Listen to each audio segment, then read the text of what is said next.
So, exploring the biological theories of crime causation. So, we have the biosocial theory, which is indicated before, that biosocial is the interaction between predisposition and environment that produces criminality. So, the two factors involved are the disadvantaged environment and the lack of family support. So, when we are referring to the disadvantaged environment, it talks about the environment or the chaotic environment that we are referring to. So, this time, sa disadvantaged environment, ang mas naaapektuhan po kasi is yung mga bata. Kaya nga po nagkakaroon po tayo ng CICL and child at risk. So, CICL means child in conflict with the law, meaning to say, they are alleged as, accused as, of having or doing or committing a crime. While the child at risk, they are also at risk, they are only at risk for the commission of crime. Meaning to say, hindi pa po sila nakakakomit ng crime. So, at risk pa lang po sila dahil dun sa environment na meron. At lang pong dalawang yan ay under po ng Republic Act 9344 or Juvenile Justice and Welfare Act of 2006. So, yung disadvantaged environment, isa yan sa nagiging dahilan bakit meron tayong internal and external factors. So, sa internal factors na kasama sa disadvantaged environment is the foundation natin, which is yung family. Na kapag hindi na-provide yung basic needs natin, yung physiological needs natin, na like water, food, air, and shelter, so ngayon, yung mga bata po ay possible na gumawa ng paraan para sila ay makakain or para humanap sila ng kanilang way para sila ay mabuhay. While the lack of family support, it involves yung pagpa-provide ng needs ng family. Kasi kapag yung mga family natin ay hindi nag-provide ng support sa atin, which is yung mga bata po, dapat bata pa lang may guidance na yan, may proper na pag-aalaga dyan, pero minsan, kung sino pa po si parents natin, sila pa po yung hindi nakakapag-provide ng needs natin. Kaya po nagkakaroon ng lack of family support. And another thing, kapag yung attachment ay wala po within the family setting, possible na yung mga bata po ay maging rebellious person. Kasi hindi niya nakukuha yung support na meron sa kanyang family. Na may papasok dyan sa school na hindi nabibigyan ng baon. Or hindi man lang po napakain ng magulang niya. So, wala po yung support, wala yung pagmamahal na meron na kailangan ng mga bata. Kaya minsan, yung mga bata po ay nakikisama na lang sa ibang tao kasi doon nila nakukuha or nalalaman yung attachment na kailangan nila sa kanilang family. Pero hindi naman po lahat na umaalis or nagiging involved po doon sa environment na meron sila ay na-attach sila. Minsan, yun pa yung nagiging dahilan bakit sila mamomotivate na gumawa ng mabuti or paano sila mamomotivate na maging involved sa criminality. So, it is understandable na kapag wala yung support ng family, nandyan yung nangyayari sa mga bata na nagiging involved sila sa pagiging rebelde. So, not all ay nagiging involved sa pagiging rebelde. But according to the study, may mga instances or that is one of the instances kung bakit yung mga bata po ay nagkakaroon ng lacking of motivation. Kasi yung support coming from their family is hindi nila nakukuha. Next is the 3 distinct areas po ng biosocial, which is indicated na po before the biochemical factors, na nandyan po yung ating diet, hormonal levels, and pag-intake po ng drugs, neurological dysfunction, if ever that yung nervous system natin and yung brain natin ay nagkaroon po ng damage, and the genetic influences, the traits that can be passed down from generation to generation. Next is the biochemical factors. So, biochemical factors stresses about the relationship between antisocial behavior and biochemical makeup, which are yung diet natin, yung hormonal levels natin, at the drug intakes. that body chemistry can govern behavior and personality, including levels of aggression and depression. Next will be the hormonal levels. So it emphasizes that antisocial behavior allegedly peaks in the teenage years because hormonal activity is at its highest level during this period. Meaning to say, kapag sinasabi po natin yung hormonal levels, nandyan na po yung peak natin na maging involved tayo sa criminal activity. Bakit po? Kasi po, during the teenage years, nagiging curious po kasi ang mga bata. Dahil sa curiosity, dahil sa awareness na gusto nila, tumataas po yung hormonal levels. At ang involved po mostly, majority po na involved dito sa illegal activity po ay mga lalaki. Kasi mas mabilis po tumaas ang hormonal levels ng mga lalaki rather than po sa mga babae. And it happens during the puberty stage or dun sa teenage years.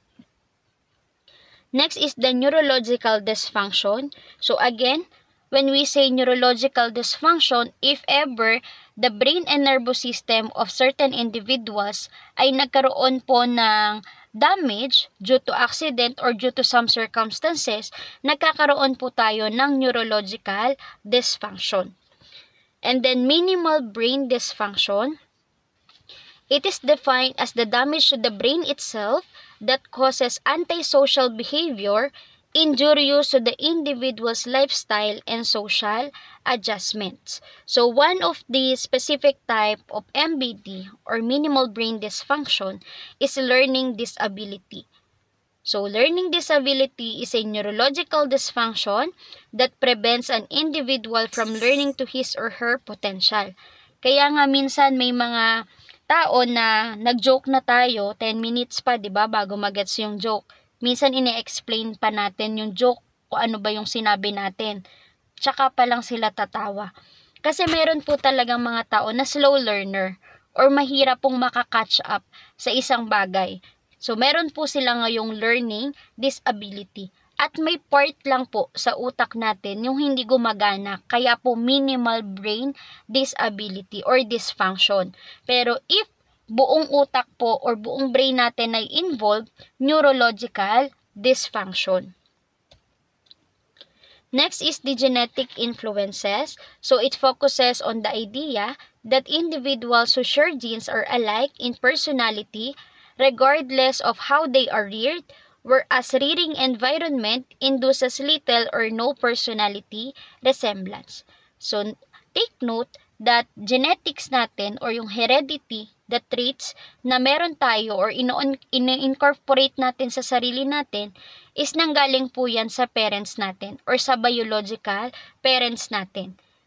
Not because dun sa environment na meron tayo. Baka sasabihin nyo na, ay kaya ganito ko, ganito kasi yung environment na meron kami. No po. Yan po ay influencer natin or factors lang po. Bakit tayo magagaya sa environment na meron? Pero the traits that we have after we born, so automatically, yan po yung na-inherit natin na traits sa ating parents or sa biological parents. Next will be the parent-child similarities. So, a number of studies found out that parental criminality and deviance do, in fact, powerfully influence delinquent behavior. Which is true po na minsan na nagiging involved pa po tayo sa mga delinquent behavior dahil nai-influensyahan po tayo ng ating parents. Kung ang parents po natin lagi pong maganda yung ipinapakita sa atin, so yung mga bata po ay ganun din yung magiging adaptations niya. Kasi nagiging role model po natin yung ating parents. And then another thing, according to Donald and David, made a study and they found out that a significant number of delinquent youths have criminal fathers. So basically speaking, dun sa study nila, majority daw po na nagiging involved sa criminality ay dahil po yung genes na nakuha natin ay mas marami po na nakuha natin or na-adapt natin sa ating tatay. So meaning to say, dahil dun sa mga youth na nagiging involved sa criminality, mostly daw po ang mga tatay nila ay criminals or involved po sa criminality. Next is the sibling and twin similarities. So biosocial theories have compared the behavior of twins and non-twin siblings and found out that the twins who share more genetic material are more similar in their behavior. So meron po tayong identical twins or identical monozygotic twins or MZ twins, and we have fraternal dizygotic twins or DZ twins. So MZ twins, which is yung identical, they have identical genetic makeup. So 100% possible na tulad sila ng traits, 100%. While kapag fraternal dizygotic twins, 50% only ang genetic combination. That is why MZ twins have delinquent and antisocial behavior patterns more similar than that of TC twins.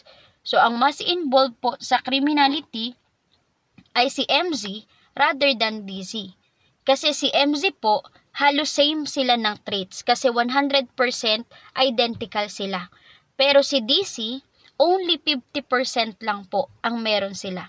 Possible na yung isang kambal, 50% mabait. 50% naman pwedeng maging involved sa criminality or sa antisocial behavior. Same thing sa isang kambal. Kaya po ang nangyari po dito sa MZ and DZ, mas involved po sa criminality si MZ rather than DZ. Kasi mas madami yung personality traits na makukuha ni MZ rather than sa DZ twins. Next will be the adoption studies. So, adoptees share many of their behavioral and intellectual characteristics of their biological parents despite the social and environmental conditions found in their adoptive homes. So, meaning to say, kapag po adoption studies, yung mga inadopt po, yung kanilang ugali and traits po ay nakuha nila sa kanilang biological parents, hindi po sa kanilang adopter or hindi po dun sa nag-adopt sa kanila. Bakit po?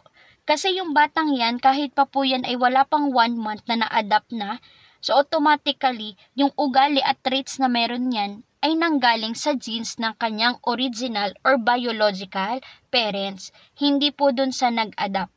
So, kung meron man po siyang nakuha na behavior dun sa nag-adapt sa kanya nung siya ay lumaki na, yan po ay naging influensya lang po. Since yan po ay environment na nakikita niya habang siya ay lumalaki. Pero yung traits na inborn na meron siya ay nanggaling po sa bloodline nila or dun sa biological bloodline.